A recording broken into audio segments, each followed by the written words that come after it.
Good evening. Tonight it is Kristen's pick, and she would like to sing hymn 194, Oh That I Had 1,000 Voices. What were the words again?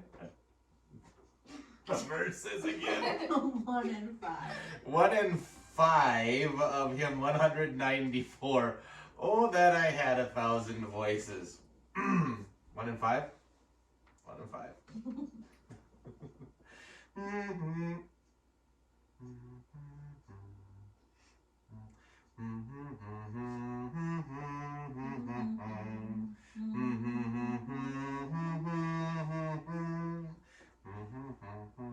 All right.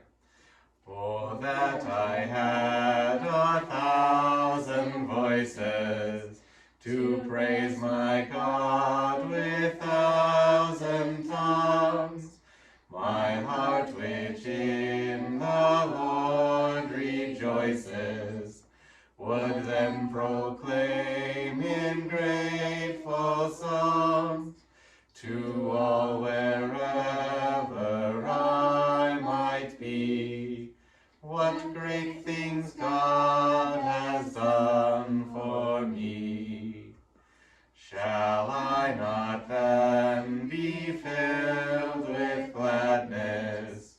Shall I not praise you evermore, and triumph over fear and sadness, although my cup of woe runs o'er, though heaven and earth shall disappear, your endless love is ever near.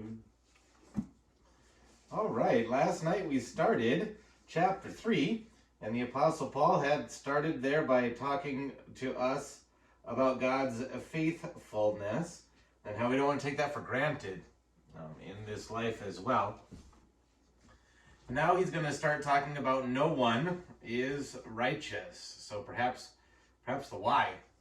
We don't want to take that righteousness of God for granted, or faithfulness. What shall we conclude then? Are we any better? Not at all. We have already made the charge that Jews and Gentiles alike are all under sin. As it is written, there is no one righteous, not even one.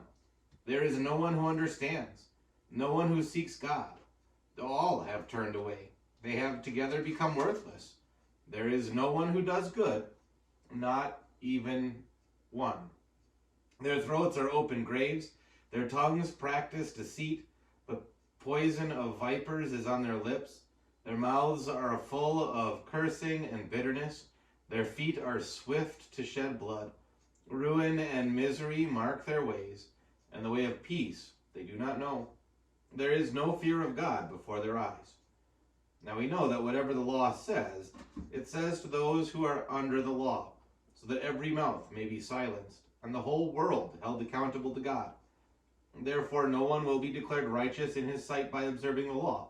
Rather, through the law, we become conscious of sin. Caleb? We can't be saved by the law. The law doesn't save us.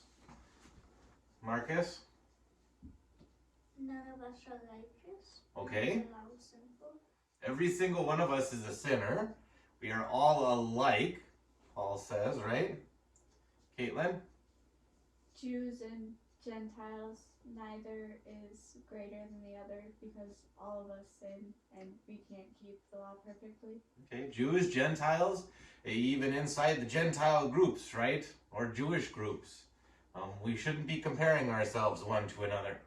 I'm better than somebody else. I do more nice things than somebody else. I do whatever more than other people do, right? We're all sinful. Every one of us. And what happens if we want to live under the law?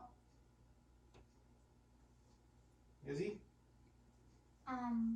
We won't be saved. Okay, why not? Caleb? Because we'll fall flat on our faces. Okay. Because we find out very quickly that we're sinners, because what does the law do?